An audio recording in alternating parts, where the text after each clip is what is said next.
3월 친구들 반갑습니다. 전도사님이에요. 한 주간 잘 지냈나요? 이번 주 이제 주일 영상을 통해서 주일을 지키는 우리 3월 친구들 주님의 이름으로 사랑하고 축복합니다. 오늘은 지난주에 이어서 위로는 기도하는 자의 것입니다 라는 제목을 통해 욥기 42장 1절에서 6절 말씀 함께 읽도록 할게요. 욥기 42장 1절에서 6절 말씀입니다.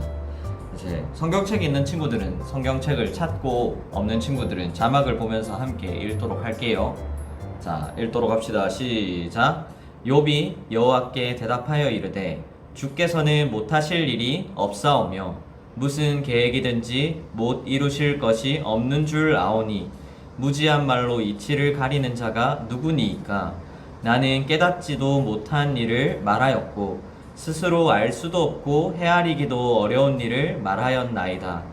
내가 말하겠사오니 주는 들으시고 내가 주께 묻겠사오니 주여 내가 알게 하옵소서.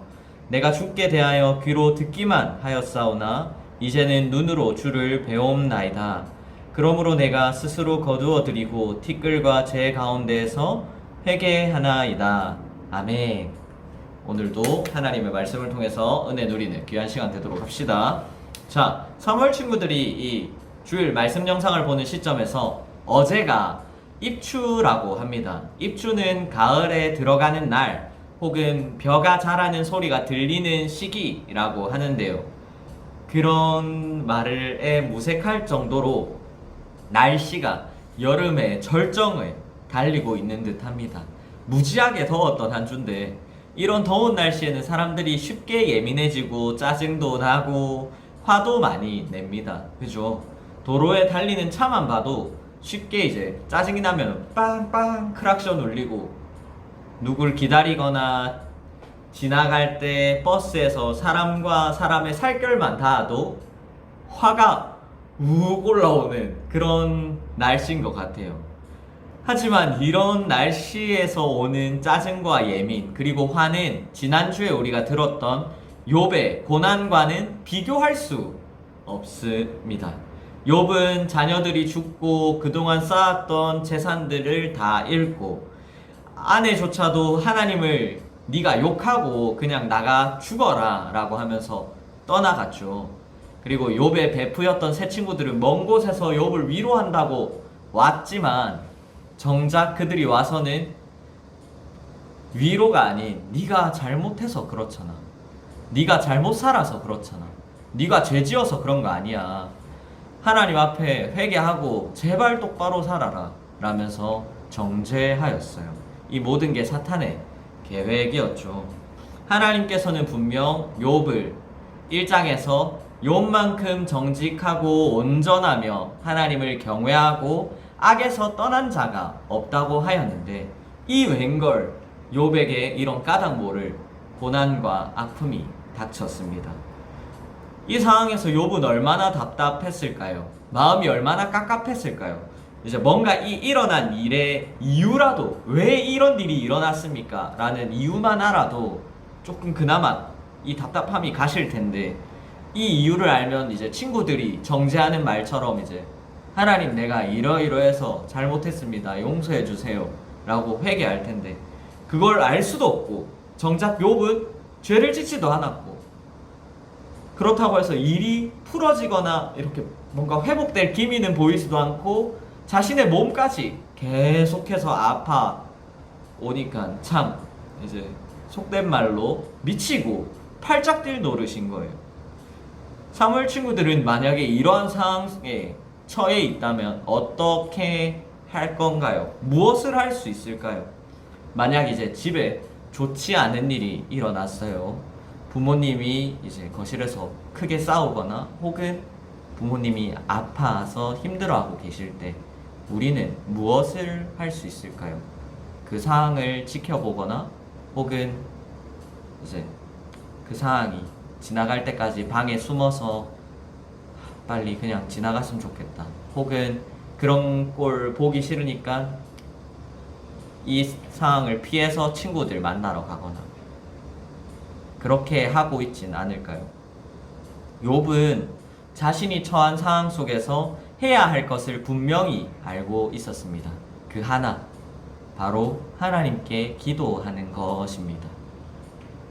하나님께 기도함으로 하나님의 뜻을 구하고 답을 알기를 원했어요. 자신의 지혜로는 이해할 수 없는, 알 수 없는 이 사항을 솔직하게 하나님 앞에서 불평하기도 하고 화를 내기도 하면서 기도했습니다. 맞아요, 사무엘 친구들. 우리도 이러한 상황 속에서 이 순간이 지나가기를 바라면서 숨는 것이나 피하는 것이 아니라 하나님 앞에서 기도해야 해요. 누구 앞에서요? 바로 하나님 앞에서입니다. 사람들 앞에서 불평불만하거나 이건 이래서 그래, 저건 저래서 그래, 그래서 안 돼 라고 말하며 화를 내는 건 쉽습니다. 하지만 우리는 사람 앞에서가 아닌 하나님 앞에서 솔직하게 나의 마음을 쏟아놓고 기도해야 해요. 왜냐하면 지난주의 말씀처럼 답과 위로는 하나님께 있기 때문입니다. 욥은 이 기도의 답을 받았어요. 그 답을 받았을 때 욥은 미친 듯이 기뻤습니다. 5절에 하나님, 내가 이때까지는 귀로만 하나님에 대해 듣기만 하였다면 지금은 내가 하나님을 눈으로 보았습니다. 하나님께서 나를 위로해 주심에 감사합니다 하면서 말이에요. 한글 성경을 보면 6절에서 내가 스스로 거두어 드리고 티끌과 재 가운데서 회개하나이다 라고 되어 있지만, 이 회개라는 단어가 성경이 원래 쓰였던 히브리어 단어로는 니함이라고 하는데, 회개하다 혹은 위로받다 라는 뜻이에요. 이것을 위로받다 라고 생각하고 우리가 새롭게 한다면 전도사님이 6절을 이렇게 읽을 수 있습니다. 비록 내가 티끌과 재 가운데 여전히 있지만 이제 하나님께 위로받았습니다 라고요. 욥의 상황과 환경은 바뀌지 않았어요. 하지만 하나님께 답과 위로를 받음으로 그 어떠한 것들이 상관없이 욥이 회복되었다라는 것입니다. 친구들, 우리는 예수 그리스도의 이름으로 기도해야 합니다. 갑갑하고 답답한 순간이 내게 찾아올 때 그 순간이 지나가기를 바라고 숨는 거나 피하지 않고 우리는 하나님 앞에서 기도해야 해요.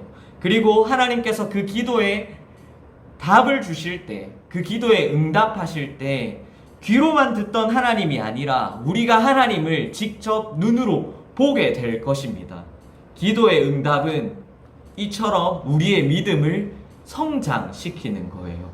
이번 한 주간 생활하면서 기도하고 그 기도의 답을 받아 누리는 귀한 축복이 우리 사무엘 친구들에게 있기를 소망합니다. 위로는 기도하는 자의 것입니다. 그리고 그 답과 위로는 하나님께 있습니다. 예수 그리스도의 이름을 의지하고 기도할 때에 그 답과 위로가 우리에게 주어질 줄 믿습니다. 그럼 이따 이 말씀을 기억하면서 줌에서 만나도록 합시다. 그럼 예방.